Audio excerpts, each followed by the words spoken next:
you want to do that? Okay, I bet you can come. I know connections. You can be okay, you're my guest. All right, River's coming to the Arts and Crafts Day. He just let me know. All right, that happens this Saturday from 10:30 to 12:30. And go to onionuniverse.org and you can find out about that. And then last, and I have to teach it to you first, but there's this way that we clap where we just say, give a round of applause, and we go like that, right? But then there's another way to clap. I call it the angel's round of applause, and I learned it a long time ago when I was thanking someone. I was doing a show, and at the end of the show, I gave a round of applause for the cook or something like that. And there was this round of applause, and this kid on the front row, she went. So round of applause goes like this. And ever since then, I call that the Angels round of applause. So if we could have the Angels round of applause for the OIOU volunteers. Ready? Thank you. Thank you for showing up and for helping to make this happen. It means so much. All right, so tonight's concert features music from a local nonprofit that's dedicated to the appreciation of orchestral music in San Marcos and its surrounding communities. They are currently celebrating their 14th season in San Marcos. That's 14 seasons, which is really hard. In San Marcos, and their 4th season under the director of Dr. A. And all of these people here. And I just want to tell you that I was looking at the whole group, and I always think about things these days of what do I have to load in? What do I have to load in? So I'm always cutting down things. I'm like, you know what? No, that harmonica is too big. So I just have to tell you that I think that you should get double wage, like double, So, that right there, I'm not sure what that is, but it's what is that? Oh, it's a bassoon, okay. So it's a bassoon, and I'm asking as a buffoon. So what I shall do now is I shall quit yapping and let y'all start clapping and make round for San Marcos, the SMART Orchestra.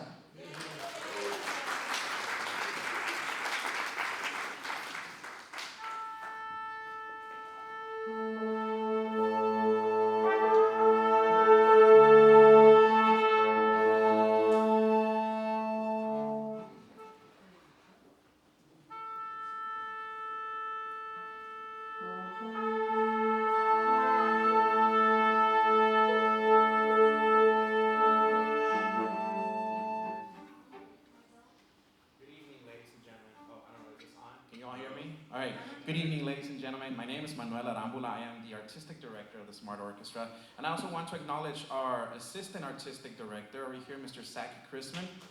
He's running our video part for our live stream, so thank you, Zach. This is actually not all the orchestra, so I don't want you to think that this is the SMART Orchestra. These are members of the SMART Orchestra, right? The orchestra is an actual orchestra with up to about 50 members, so a full, complete string section, wind section, brass section, along with percussion. All right, but we couldn't fit it here, right? So it is a much smaller setting. I've actually been to St. Mark's before, and I was kind of familiar with the setting. I always enjoyed Miss Henderson's choirs here. The music was just angelical. I love the Episcopal hymns. It's just so beautiful. Yes, and so I would actually wake up on a Sunday morning to come listen to music. Yeah, and so we were asked to do this, and I actually came on as music director right in COVID. We were in COVID, all the organizations had stopped playing, nobody was making music, but thankfully we had a very supportive board under the leadership of Jeremy Sustaita right here. Yeah. And they supported our endeavors, and even though we were apart sitting, we still managed to make music, and we still managed to keep our love and passion for music going. So we were maybe the only organization around here that actually kept going and putting concerts together, and we actually managed to get through that. All right, so this is not the full orchestra, like I said, but just like Ms. Henderson said, December 10 at 3 p.m., we are doing the Handel Messiah. So please come out. It's going to be a great great concert, just some of the greatest music ever written in the history of humankind. All right, so I want to talk a little bit. We're going to perform 2 pieces tonight. They're lengthy pieces, so it's going to take about probably most of the hour. We're going to start with one is titled Petite Symphonie, which translates to Little Symphony by Charles Gounod. Charles Gounod was a French composer, and he's probably mostly known for maybe his opera Faust, and of course the Ave Maria. Not the Schubert Ave Maria, but the Gounod Ave Maria. It's just as beautiful, by the way. So if you ever have a chance, please go into YouTube and type in Ave Maria by Gounod. It's a beautiful composition. But his music overall is just so melodic. It's so beautiful, very beautiful melodies, and that's really what characterizes Gounod's music. So this Petite Symphony is actually the style of a symphony. Symphony has 4 movements: fast, slow, a dance-like 3rd movement, and then it finishes with a fast movement. So those are all the characteristics of the Petite Symphony. And he actually wrote it for wind band. Now, just a little short history lesson. It was not called wind band back then. It was called harmony. Not with a Y, harmonie, I-E. Right, it's actually a German word. It stands for wind band. It actually started in the 1700s, and really it was just very rich people, kings and patrons who just wanted to have a wind band, and they would put musicians, and that's how they got paid. Not much different today. It's for musicians. We still do the same thing, like right now. So, they would keep this harmony, and, he or she would just use it for parties, and it was really the entertainment. So, we do have a string player right here. He's substituting for a bassoon, so thank you. All right, so that's what it is. This is called harmony music. Harmony music. Music for small wind band. Not the symphonic concert band, but a smaller set. Enough of that. Let's get started. We're going to get started with Petite Symphonie by Charles Gounod. Thank you. And if you can hold your applauses until the very end, that's really kind of the way we do it. After the 4th movement. Thank you so much.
So that was Charles Gounod's Petite Symphony.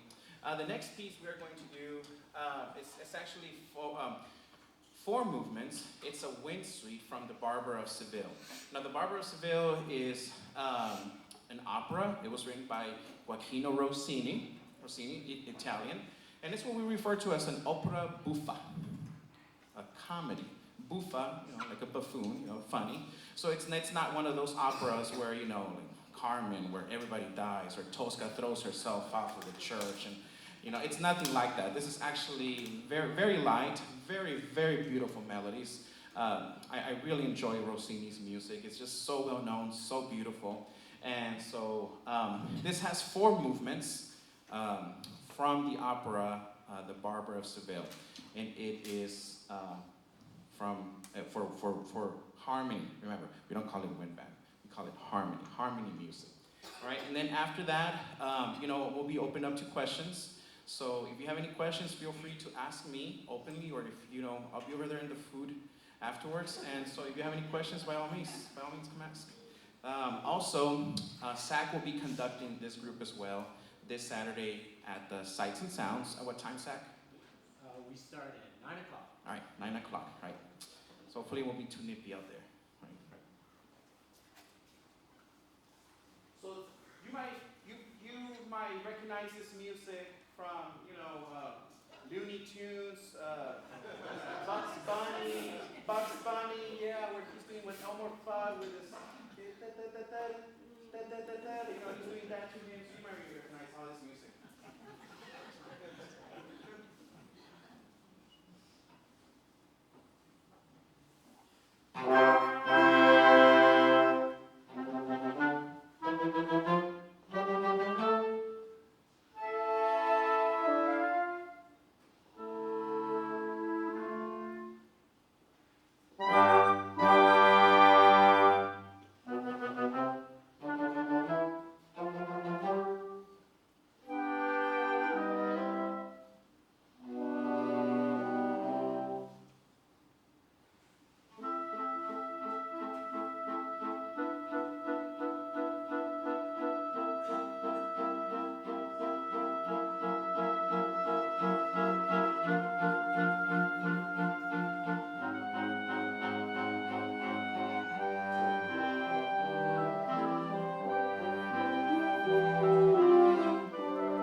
SMART Orchestra.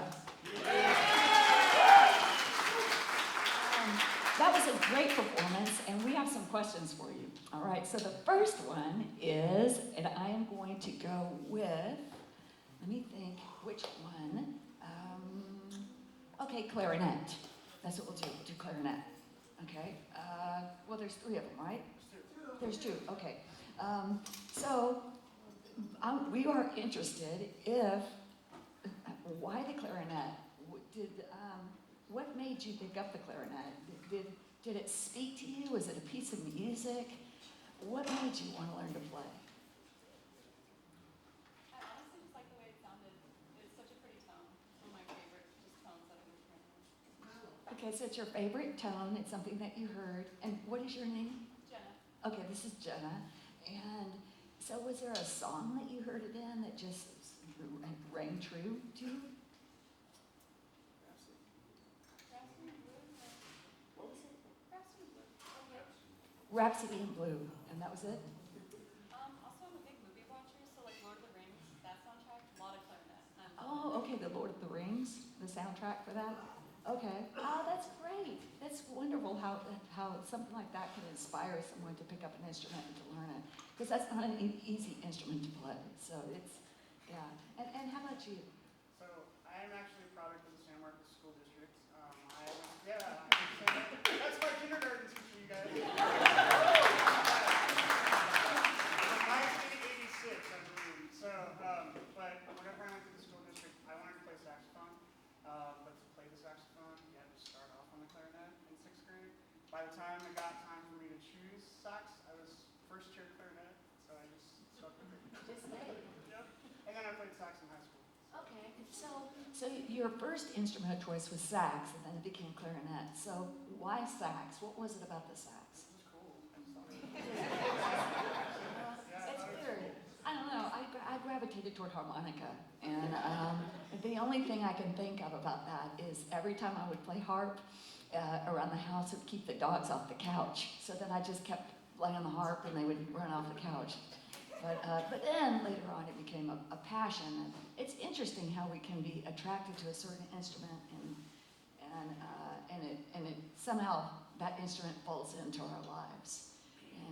And I know that by researching this type of stuff, your mouths have changed, and the way you breathe, and the instrument actually becomes part of your whole physique, which is pretty fascinating too.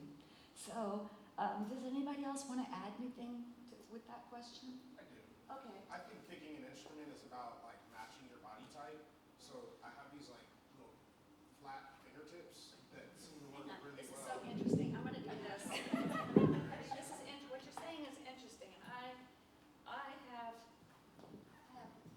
So I have these flat little like pads on my fingertips, and they work well for string instruments, right? And you certainly wouldn't want to put like a little guy on a big tuba. So I think it's important to take into consideration like people's body types and all of that when you're matching an instrument for them. And it's fascinating because it is such a physical, it's a physical thing that happens between you, the instrument, and the piece of music. It's 3 pieces, and then the 4th component, of course, is the audience. But and then now you, like, tell us what led you into leading the orchestra. I really couldn't play any instruments. You know, I'm just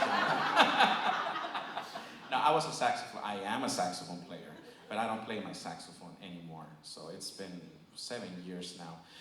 You know, really, growing up, I love to tell this. I had a very supportive mother, even though we were of low socioeconomic. Like, she made it her way to purchase me CDs, and she would buy me VHS tapes of Leonard Bernstein conducting. And I mean, to me, you know, as a middle schooler watching Leonard Bernstein, like, I want to do that. Like, he's just so cool. And to me, the way I see it is the whole orchestra is my instrument. And I get to mold it and shape it to the best of my ability and the way I hear it, the way I want the music to sound. So, yeah, I mean, I just love conducting. And so, but I must add, I'm the orchestra teacher at Canyon High School in New Braunfels. And I will add to this, I go to TMEA conventions, Texas Music Educators Convention in San Antonio, and they always talk about the research of young people in choosing and playing an instrument and playing music.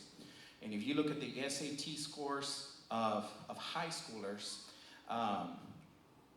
almost always, all the time, the kids that have the highest SAT scores are students, young people that are involved in music. So there is really a lot of psychological factors that music is just so beneficial, not only to one's own soul, because it's so rich and beautiful inside, but also to our intellect.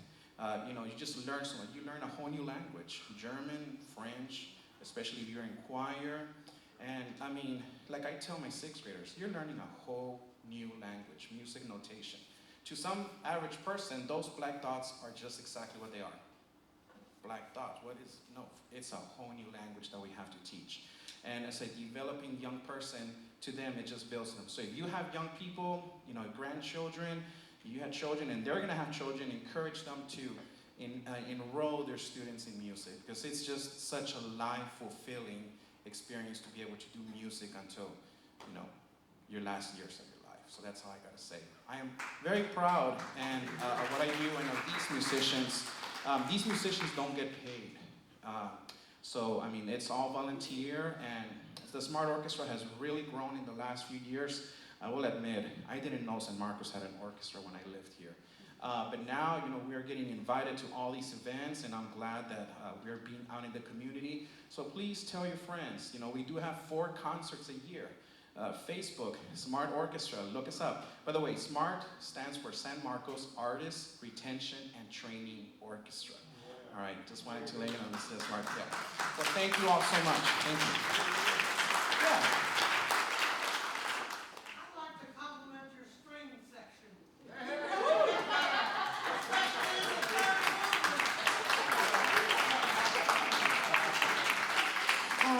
And tonight we have another big honor. There is he is Colonel George Carruthers, and he's at this table over there. Please stand, George. Okay, and to salute him and thank him for his service. We do that every show because he served this country and because he has lived and circled the sun a long time to know things that I don't know and that I should know, and that him being here is a blessing, especially after the long break that we had from COVID. It's just a delight to see you both here, and we thank you. You said the word training, and when you said the word training, all I could think about is I grew up in a military house, and everything that we owned was Army green. So whenever I see Colonel George, I'm like, what? You know, salute. And I'm just glad he's here tonight, and I'm glad that y'all are taking time out of your busy lives, and that you had to do the interstate shuffle to get here with instruments in tow, and it's meant a whole lot. So thank you for your work. We appreciate you, and I can't think of a better group to kick us back off here with the SNOWBIRD Concert Series. So thank you. Thanks, Dr. Ed. Thank you all so much. So we'll be sticking around if you have any questions, and I really appreciate you. I hope you all have a Merry Christmas and a very Happy New Year. Come see us over at the Messiah, December 10th, 3 o'clock at the First Baptist Church over in McCarty Lane. And Miss Henderson will also be singing some solos. Rick Boyne over there, I don't know if he's doing the voice of God. It's gonna be a great show, guys. Come out and support us. Thank you. Hang on 1 second. You've got that great voice. Oh, okay. All right. All right, I got it. Okay, you ready? I'm ready. All right. First of all, you tell folks we have lots of sandwiches left, and I don't want to eat them all.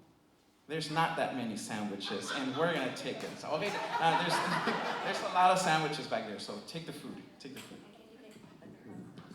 Thundercloud subs, that's right. They provided the Subway, so go support them. Not Subway, not any of those. Go Thundercloud Subways. Thundercloud. I love Terry Hendricks.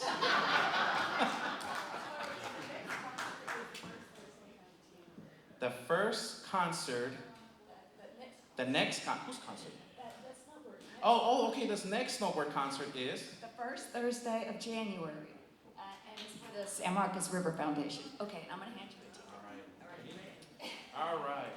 The number is 132-632. 132-632.